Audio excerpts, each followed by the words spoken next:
I'm Bill from Iron Will, and I want to explain the design and engineering behind the K4 caping and boning knife. With this knife, I wanted a knife that was going to be very stiff, straight top edge, very pointed. This knife is 62 thousandths thick, and there's no taper or saber grind. It's that full thickness to the tip. Then we have a 19-degree per side beveled edge on the bottom, but also at the very top. This makes it an extremely sharp pointed tip. When you're cutting along bones or separating joints, it's nice to have a stronger tip.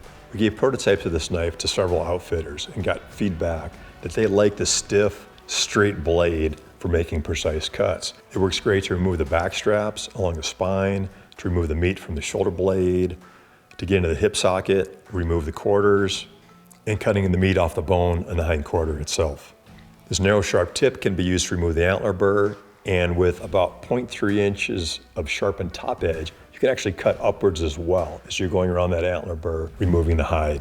When you're cutting along the eye socket, having a sharp, narrow point lets you get into those little areas. Along the tear duct, that's a long, narrow area where you need to be very careful not to cut that off as you're caping an animal. This point works very well for that also. The extended jimping works great when you get blood or fat on the knife and you need to really have an improved grip on the blade.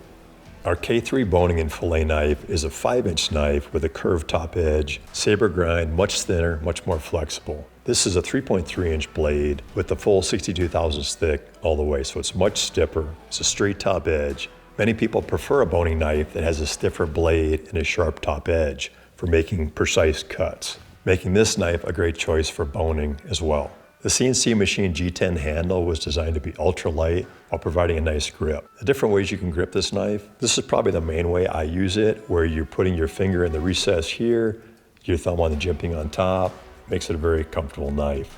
For those that like to put their finger out on the knife, the jimping extends halfway. You can hold the knife like this as well as you're cutting away. Also, some people like to kind of pinch the knife, and this handle has recesses top and bottom, so you can do that hold as well for making those fine cuts for the people that prefer to hold it that way. And if you need to extend the knife further, say a very stiff hide, or maybe you have a moose quarter that you're trying to cut down to the bone, you can hold it back further as well, just to get some more extension of that blade.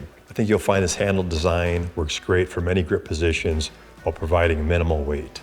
The K4 knife has a stiff, strong, very pointed blade, which makes it work great for caping, boning, and many other tasks. It's become one of my favorite knives to use.